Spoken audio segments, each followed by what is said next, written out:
अस्सलाम वालेकुम, कैसे हैं आप लोग। आज मैं आप लोग के लिए MCQs आपके साथ डिस्कस करूँगी। और मैंने पहले आपको 2 लॉन्ग केसेस में कर चुकी हूँ, आप सुन चुके होंगे। एक तो मैल एब्जॉर्प्शन और क्रॉनिक डायरिया पे था, और दूसरा जो है वो पायरेक्सिया ऑफ अननोन ओरिजिन। जो आप लोग ने मुझसे कहा, जो मैंने नोट किए थे ना, उनमें से मैं कर रही हूँ। और कुछ मेरे पास अभी लिखे हुए हैं, और कुछ आप चाहें तो मुझे बता सकते हैं मैं कौन सा कर लूँ पहले। तो अभी मैंने एक और बना लिया हुआ है आपके लिए, लेकिन अब मैं उसको इंशाल्लाह कर दूँगी। और आज मैं पहली दफ़ा जो है ना माइक लगा के कर रही हूँ, तो आप मुझे ज़रूर कमेंट कीजिएगा कि कुछ क्वालिटी में ज़ाहिर फ़र्क आपको महसूस हुआ या नहीं। ठीक है, ऑल राइट, थैंक यू। अब जो है ना हम देख लेते हैं कि पहला MCQ रेफरेंस वही मैंने लिया है new England journal of medicine से, और ये है अक्टूबर 18, 2022 का, यानी कि बिल्कुल ही रिसेंट है। वो पूछ रहे हैं कि अ 56-year-old man with chronic severe low back pain reports that his pain recently worsened despite chronic opioid therapy and that he thinks he may not be sleeping well at night. He notes no trouble falling asleep and does not wake up during the night, but he does report daytime sleepiness, poor concentration and morning headaches. He requests a sleeping pill and an increase in pain medication. ठीक है, तो 56-year-old man है, low back pain उसके बहुत chronic है और अभी recently verse हो गया है, और वो क्रॉनिक ओपोइड थेरेपी ले रहा है ना, तो स्लीपिंग डिफ़िकल्टी हो रही है उसकी। लेकिन उसको अब ये महसूस हो रहा है कि सुबह में जो है ना वो भी वो सोता रहता है, पुअर कंसंट्रेशन होती है उसकी, और स्लीपिंग पिल उसको है कि वो इंक्रीज़ कर दें, और जो पेन किलर्स हैं वो भी इंक्रीज़ कर दें। ठीक है, His current medications are extended release oxycodone 40 mg twice a day and immediate release oxycodone 10 mg every 6 hours as needed for breakthrough pain. His blood pressure is 136 by 86 mm of mercury, heart rate regular 84 beats per minute, and BMI is 20.8. On physical examination, the patient appears tired and flat affect, and he is visibly uncomfortable. His chest is clear on auscultation. Depression screening is negative. अब इन्होंने बता दिया कि वो already देखें कितनी ज़्यादा दवाइयाँ ले रहे हैं ना। ऑक्सीकोडोन ले रहा है 40 mg ट्वाइस अ डे, उसके अलावा 10 mg एवरी 6 आवर्स भी ले रहा है, इमीडिएट रिलीज ऑक्सीकोडोन, और ब्लड प्रेशर उसका ठीक ही है, पल्स, BMI उसका देखें, BMI जो है 20.8 है, यानी कि BMI भी उन्होंने बता दिया कि वो भी नॉर्मल है। यानी कितना होता है नॉर्मल BMI? 18.5 से, और 24.9 इज़ नॉर्मल, तो इसका विद इन रेंज है ना, तो मतलब ये ओबीज तो नहीं है ये पेशेंट। फिज़िकल एग्जामिनेशन में अपीयर्स टायर्ड और फ्लैट अफेक्ट है उसका, अनकम्फर्टेबल है वो विजिबली, और चेस्ट क्लियर है, डिप्रेशन स्क्रीनिंग उसकी नेगेटिव है। अब पूछा क्या है उन्होंने, which of the following next step is most appropriate for managing this patients day time sleepiness and poor sleep quality. अब उसको ये है कि रात में वैसे उसको पता नहीं चलता, लेकिन सुबह में उसको हर वक्त नींद आती रहती है ना, और कॉन्सेंट्रेशन उसकी सही नहीं है, हेडेक भी होता है। अब ए ऑप्शन है refer to the sleep study, B है increase the bed time dose of the immediate release oxycodone, C है increase the bed time dose of extended release oxycodone, D है prescribe a trial of zolpidem at bed time, E है prescribe a trial of temazepam at bed time. अब क्या आप इसको इसमें सही लग रहा है? अब देखें, जब मैंने इसे पढ़ा था ना, तो मुझे तो भाई यही लगा था कि जब भी पेन किलर्स अगर कोई पेशेंट ले रहा है किसी भी कंप्लेंट की वजह से, और जो है उसको एडिक्वेट ले रहा है ना, और उसको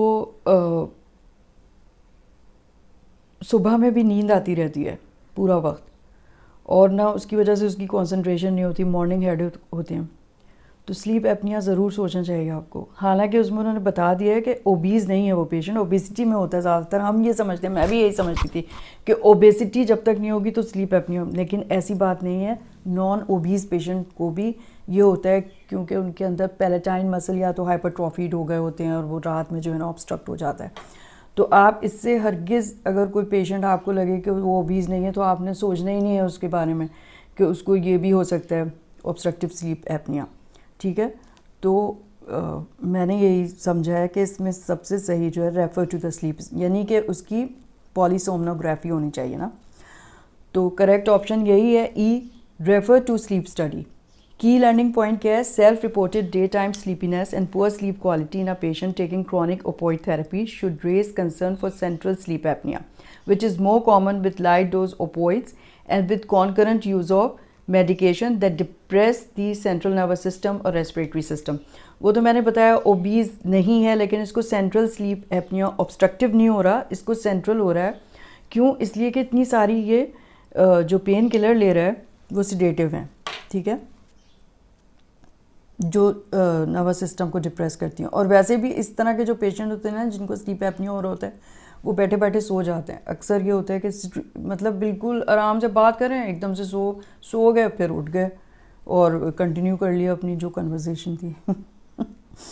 डिटेल फीडबैक में इन्होंने बताया, although this patient has a normal BMI, he has multiple symptoms of sleep apnoea including poor concentration, day time sleepiness and morning headaches.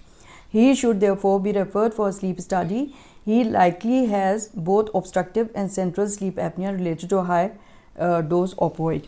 तो एक दूसरी चीज़ मैंने जो अभी आपको बताई ना कि सिर्फ ओबेसिटी जो है ना, वो ओबेसिटी में तो ओवरऑल सारे जो अंदर के मसल हैं वो हाइपरट्रॉफीड होंगे, लेकिन ये कि लोकलाइज्ड भी हो सकते हैं ना, कि जो पैलेटाइन मसल्स हैं, पेरीटॉन्सिलर एरिया है, उसकी हाइपरट्रॉफी हो जाती है, तो फिर ऑब्स्ट्रक्शन हो जाती है रात को ना, टंग जब पीछे जाती है तो इसमें दोनों हो सकते हैं। मतलब कहने का ये है कि सिर्फ ओबेसिटी की वजह से ऑब्स्ट्रक्टिव स्लीप एपनिया भी विदाउट ओबेसिटी भी हो सकता है। Opioid related sleep disorders. Opioid induce central sleep apnea can be very difficult to treat as it does not typically respond to continuous positive airway pressure and is associated with an ataxic breathing pattern। मतलब उसमें तो जो obstructive sleep apnoea है उसमें आप positive airway pressure आप अगर continuous देना शुरू कर दें तो वो ठीक हो जाता है, लेकिन ये जो सेंट्रल है, जो रेस्पिरेटरी डिप्रेशन से हो रहा है, वो बहुत मुश्किल होता है ट्रीट करना। Use of high dose opioid depress the respiratory response to carbon dioxide and hypoxemia and may prolong apneic events, adding benzodiazepines increase the risk of respiratory depression. Sleep disordered breathing is estimated to affect up to 70% of the patients on chronic opioid therapy but is rarely recognized. The risk of this complication increases with the opioid dose and with concurrent use of medications that depress the central nervous system or respiratory system। तो कितनी मतलब हम लोग को देखने की ज़रूरत है कि अगर हम ऑपियोइड यूज़ करवा रहे हैं तो उसके साथ और ना कोई सेंट्रल नर्वस सिस्टम जो डिप्रेस कर दे उसको भी ऐड कर दें। Choosing appropriate management in this case, this patient is taking up to 180 morphine milligram equivalents MMEs daily, a dose that is considered high and that should not be increased further despite the patient's report of worsening pain. Guidelines suggest avoiding daily doses more than 90 morphine milligram equivalent at the risk at these doses often outweigh the benefits। मतलब अगर आप बढ़ा भी देंगे तो उसके benefits ख़त्म हो जाएंगे और problems ही होंगी। Although the cause of this patient's recent increase in pain merits further evaluation, it may be related to the lack of sleep. Intermittent hypoxemia and fragmentation of sleep can directly heighten the perception of pain. Another possible cause is opioid-induced hyperalgesia, which is usually managed by reducing, not increasing the opioid dose। हो सकता है उसको hyperalgesia हो गया हो, तो opioid dose अगर आप decrease करेंगे तो वो बेहतर हो जाएगा। A sleep study is the most appropriate next step at this time as it would help recognize the presence and type of sleep disordered breathing and permit a trial of therapy. An evaluation for structural causes of patients' worsening back pain should also be considered.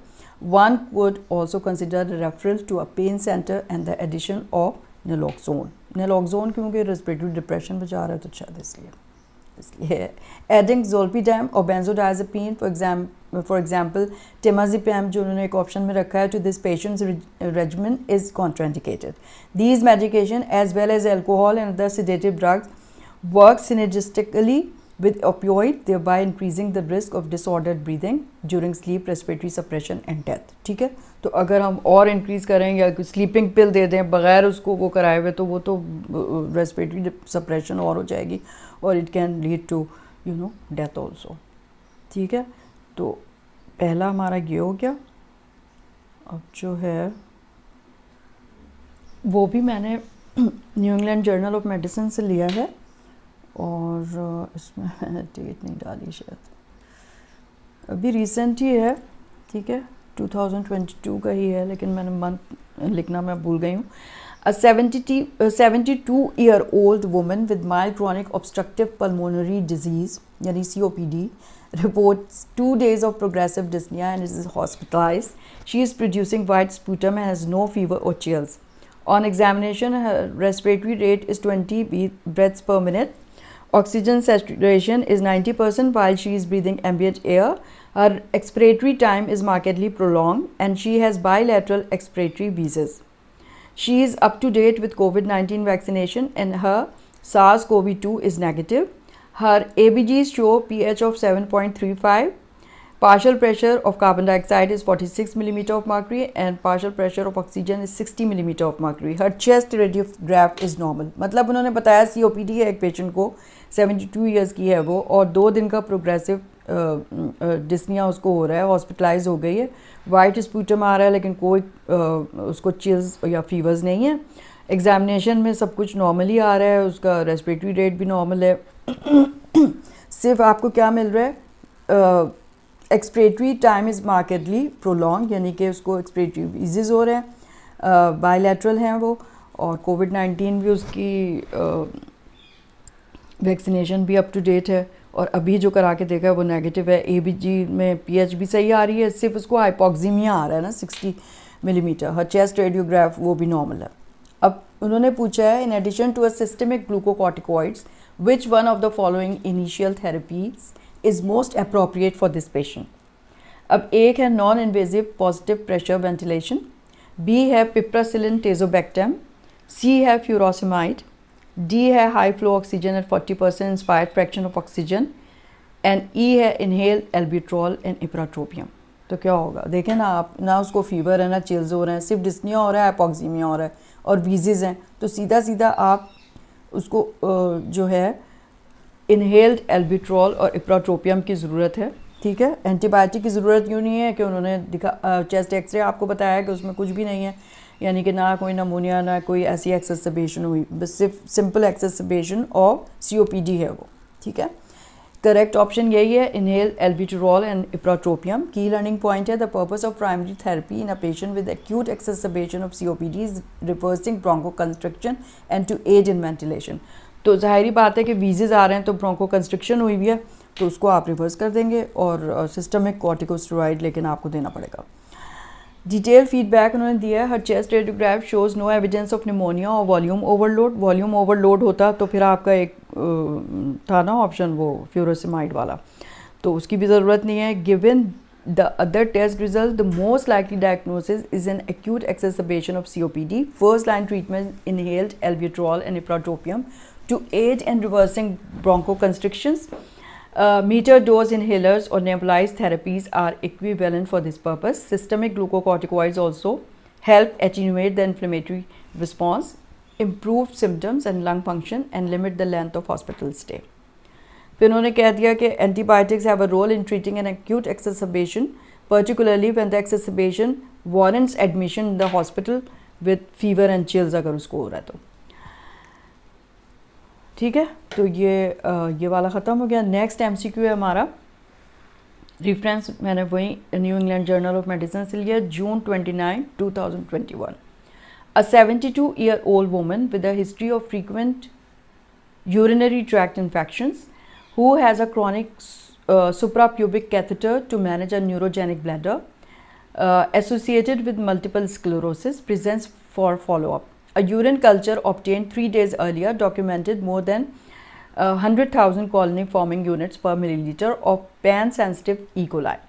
The patient denies fever, dysuria, suprapubic discomfort, flank pain, or any other symptoms. The catheter was replaced within the past month. ठीक है, तो इन्होंने बताया है, sorry, 72-year-old woman है, urinary tract infection की history है और सुप्राप्यूबिक कैथेटर उसको डाला हुआ है, न्यूरोजेनिक ब्लैडर है उसका मल्टीपल स्क्लेरोसिस की वजह से, और अभी वो सिर्फ फॉलोअप के लिए आई है। यूरिन कल्चर 3 days अर्लियर उसने कराया था, तो उसमें more than 1 lakh colony forming units आ रहे हैं। पैन सेंसिटिव, जो भी सारी एंटीबायोटिक से वो सेंसिटिव है, इकोलाई, और ना पेशेंट को फीवर हो रहा है, ना डिस्यूरिया हो रहा है, ना सुप्राप्यूबिक डिस्कम्फर्ट है, ना फ्लैंक पेन है, कुछ भी नहीं है। और कैथेटर जो है पिछले महीने ही जो है वो बदल दिया था। जाहिर बात है कि लॉन्ग टर्म डाला हुआ है कैथेटर उसको सुप्राप्यूबिक, ठीक है। और उन्होंने पूछा क्या है, विच one of the following management approaches is most appropriate. Number 1, a nitrofurantoin for 7 days. A है ये ऑप्शन, B है amoxicillin for 7 days, C है trimethoprim sulfamethoxazole for 14 days, D है ciprofloxacin for 3 days, E है no treatment. तो इसका क्या जवाब होगा? No treatment ही होगा इसका जवाब, इसलिए कि उसको जो है ना, करेक्ट ऑप्शन यही है, नो, कोई ट्रीटमेंट आप नहीं देंगे। की लर्निंग पॉइंट क्या है, the most appropriate management for an asymptomatic patient with a chronic indwelling urinary catheter who has a urine culture showing more than 100,000 colony forming units per milliliter of pan sensitive E. coli is no treatment. इसलिए कि उसको अभी उसकी वजह से कुछ भी नहीं हो रहा है, कोई एसिम्टोमेटिक है वो, ठीक है, इनड्वेलिंग कैथेटर उसको पड़ा हुआ है और पैन सेंसिटिव है, ई कोलाई, आप कोई ट्रीटमेंट नहीं देंगे। अच्छा, डिटेल फीडबैक इन्होंने दिया है कि asymptomatic bacteriuria which occurs in virtually all patients with chronic indwelling urinary catheters. अब एसिम्टोमेटिक बैक्टीरियूरिया कैथेटर के साथ अगर है, does not require treatment even if an accompanying urinalysis documents pyuria. Screening for asymptomatic bacteriuria is also not recommended.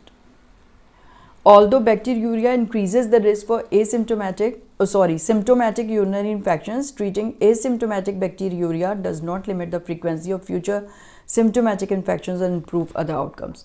तो मतलब ये कि अगर सिम्टोमेटिक हो तो फिर आपने ट्रीट करना है, एसिम्टोमेटिक को आपने नहीं ट्रीट करना है, क्योंकि इस पेशेंट को ना कुछ भी नहीं है अभी complaint. The only groups who benefit from screening and treatment of asymptomatic bacteriuria are pregnant women and patients who undergo traumatic urologic interventions that result in mucosal bleeding. बस इनमें सिर्फ चाहिए आपको। नेक्स्ट है, ये छोड़ देते हैं। नेक्स्ट MCQ है, मैंने new England journal of medicine September 13, 2002 से लिया है। A 40-year-old woman is brought to the emergency department with acute dyspnea and palpitations. She is pale and diaphoretic. Her heart rate is 140 beats per minute and regular. Her blood pressure is 74/40 millimeter of mercury. ठीक है, अब rhythm strip आप देख लें, इसमें ये है, ठीक है। अब इस रिदम स्ट्रिप के साथ वो आई है और 40-year-old है, इमरजेंसी में आई है, डिस्निया पैल्पिटेशन हो रहा है, पेल है, डायफोरेटिक है, और हार्ट रेट देखें कितना बढ़ा हुआ है, 140 बीट्स पर मिनट हुआ हुआ है, और ब्लड प्रेशर बहुत लो हो रहा है, उसका कोलैप्स होने वाली है वो 74/40। पूछा है उन्होंने, which of the following treatment most appropriate for this patient. A. Intravenous metoprolol followed by intravenous amiodarone. B. Synchronized direct current cardioversion. C. Intravenous propafenone. D. Intravenous abutylide. E. Intravenous adenosine. क्या करेंगे? Correct option क्या है? B है इसका, synchronise direct current cardioversion. देखें, अगर patient जो है वो हीमोडायनेमिकली स्टेबल है ना, तो आप इंट्रावीनस ये सारी चीज़ें देंगे, लेकिन अगर उनमें से कोई देंगे, लेकिन अगर पेशेंट जो है वो हीमोडायनेमिकली अनस्टेबल है तो फिर आप सीधा कार्डियोवर्जन करते हैं। तो इसमें दिखाया हुआ है उन्होंने दिया हुआ है, कोलैप्स हो रही है, पेशेंट बीपी उसका इतना लो हो रहा है, तो आप वो सारी चीज़ें नहीं करेंगे, आप कार्डियोवर्जन करेंगे डायरेक्ट। डिटेल फीडबैक ये दिया है, ना patient with hemodynamically unstable tachyarrhythmias treatment of choice is direct current cardioversion. Although intravenous metoprolol can reduce the ventricular rate in otherwise stable patient, it is not the best choice for someone who is hemodynamically unstable, hypotensive अगर हो रही है, because it can further lower the blood pressure। तो फिर तो बिल्कुल आप कोई ब्लंडर ही कर देंगे अगर उसको देंगे तो। Abutilide is indicated for conversion of atrial fibrillation, but it is not indicated for other supraventricular tachycardia। तो ये तो ventricular tachycardia हो रहा है ना। Adenosine is indicated with narrow complex tachycardia due to atrioventricular nodal tachycardia re-entry or atrioventricular re-entry, because it may worsen hypotension. It is not indicated in a patient with hemodynamically unstable tachycardia। तो अगर stable होना hemodynamically तब आप दे सकते हैं। Propafenone is indicated for treating ventricular arrhythmias and paroxysmal atrial fibrillation, which is not appropriate for a patient with an unstable narrow complex tachycardia। तो ये हो गया आपका। अब जो है मैंने ये वाला शायद पूरा किया नहीं है।